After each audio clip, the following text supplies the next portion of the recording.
DKI Jakarta yang haknya hilang karena terlambatnya atau tidak diberikannya undangan memilih. Ini bisa jadi ada unsur kesengajaan, sengaja ditahan, sengaja tidak dibagikan, mungkin di basis 01, sehingga para pendukung 01 ini tidak bisa berangkat mencoblos di TPS masing-masing. Dan ini laporannya banyak, berasal dari beberapa wilayah yang ada, dan hari ini juga sudah mulai masuk semua. Ya, kita lagi menghimpun. Yang pertama, laporan masyarakat kepada Bawaslu bahwa mereka tidak dapat surat undangan padahal mereka namanya ada di DPT. Yang kedua, laporan dari masyarakat bahwa diantarkan surat undangan ke rumahnya padahal yang bersangkutan adalah neneknya, kakeknya, orang tuanya, omnya, adiknya, atau anggota keluarganya tersebut sudah meninggal 1-2 tahun yang lalu. Ya. Nah, inilah beberapa hal yang ingin kami sampaikan dan akan kita laporkan kepada DKPP lagi, dan kita menuntut kepada KPU untuk melakukan PSU di semua TPS yang di dalamnya banyak warga yang tidak dapat undangan padahal warga tersebut ada di dalam DPT yang dikeluarkan oleh KPU. Walaupun DPT itu juga ternyata tidak akurat karena masih ada orang-orang yang sudah meninggal 1-2 tahun yang lalu, namanya masih ada dalam daftar pemilih tetap tersebut. Nah, poinnya ini yang perlu kita sampaikan, karena kalau ini terjadi benar-benar masif, sengaja dikondisikan, C6 itu sengaja ditahan-tahan, tidak diberikan, terus para penyelenggara pilkada tidak netral, kemudian data orang-orang yang sudah meninggal sengaja dimasukkan, maka pilkada ini bisa kita nyatakan pilkada yang cacat hukum karena banyak hak-hak masyarakat yang dirugikan. Ya. Dari situ mungkin dari Bro Ketua atau Pak Muslim bisa menambahkan, silakan. Ya. Assalamualaikum warahmatullahi wabarakatuh. Ya, di sini saya menjelaskan bahwa apa yang sudah kita lakukan dan apa yang sudah disampaikan oleh Pak Sekretaris Basri Baco adalah memang benar adanya.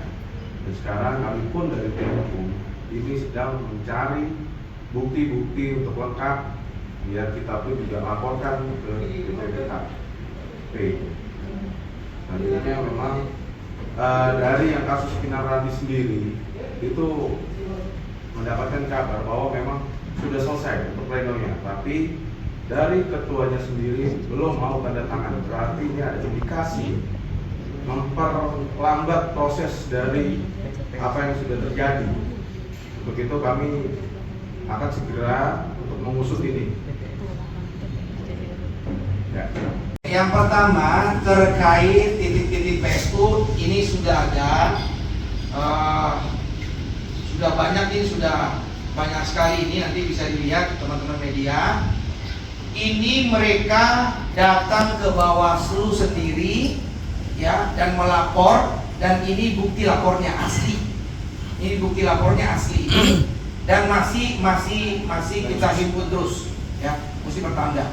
Yang kedua terkait dengan rekapitulasi di kecamatan, di beberapa kecamatan yang kita duga, kita rasa itu ada ketidakpuasan atau ada kecurigaan, maka memang kita mengarahkan kepada saksi untuk tidak mendatangani berita acara tersebut, ya, gitu.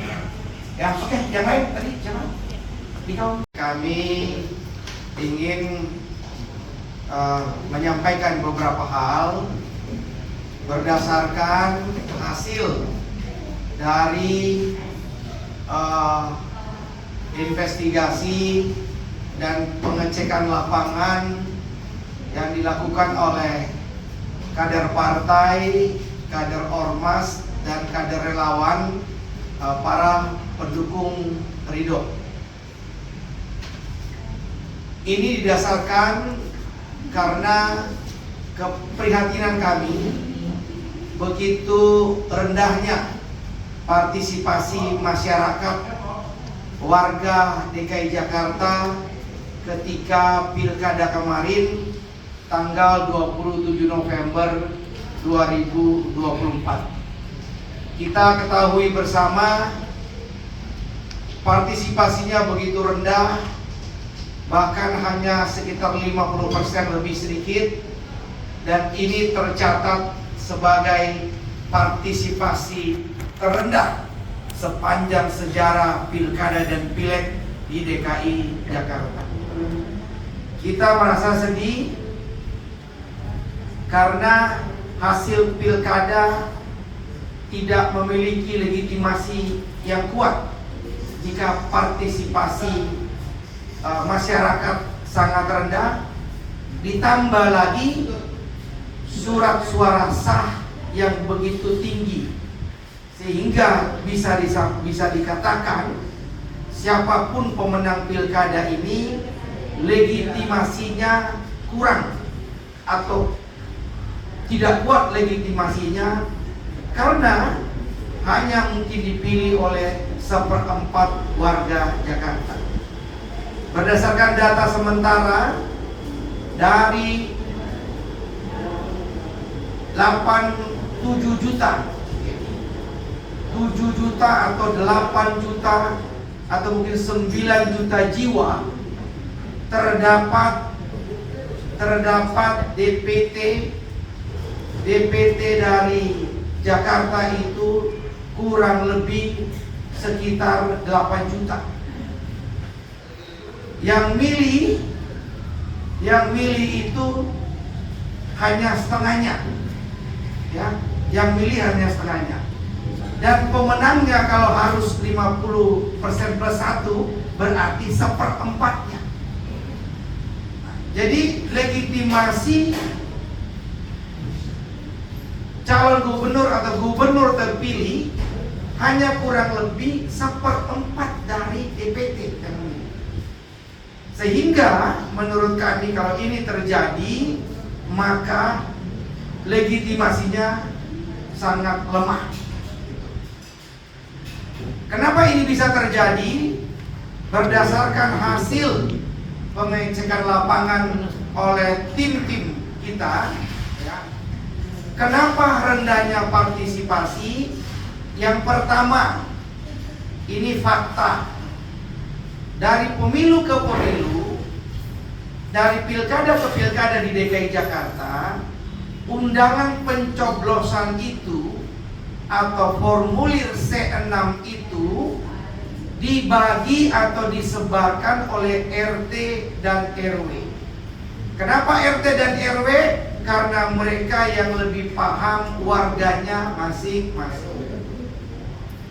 Tahun ini ternyata yang bagi bukan RT dan RW, melainkan adalah PPS melalui KPPS. Itu. KPPS kepengetahuannya terhadap warga sangat lemah dibandingkan dengan RT dan RW. Ya.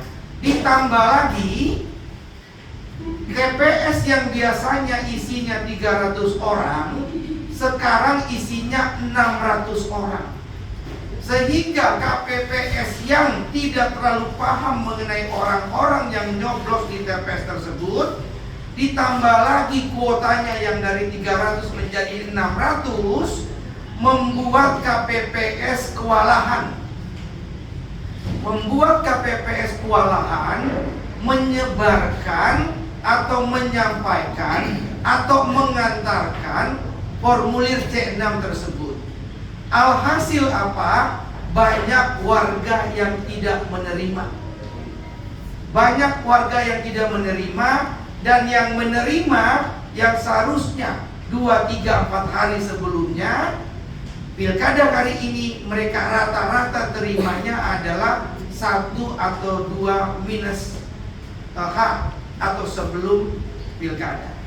Nah, ini salah satu ya faktor utama yang membuat kurangnya partisipasi peserta atau warga DKI Jakarta di pilkada kemarin. Ya. Ini artinya apa? Tidak becusnya para penyelenggara pilkada, tidak profesionalnya para penyelenggara pilkada, khususnya PPS dan KPPS. Yang kedua, karena tidak becusnya, tidak profesionalitasnya para penyelenggara pilkada ini, ada hak rakyat yang dihilangkan. Hak apa itu? Hak untuk bisa memilih calon gubernurnya. Nah, hak ini dihilangkan oleh para penyelenggara pemilu atau pilkada ini karena ketidakbecusannya terkait ya penyebaran formulir C6. Hal ini sudah diakui langsung oleh Ketua KPU Jakarta Timur. Bahkan sudah saling menyalahkan antara vendor dan KPPS. Ada yang menyalahkan vendor yang menyiapkan formulirnya, ada yang menyalahkan KPPS-nya yang tidak becus dan tidak maksimal karena kualitasnya rendah. Yang ketiga,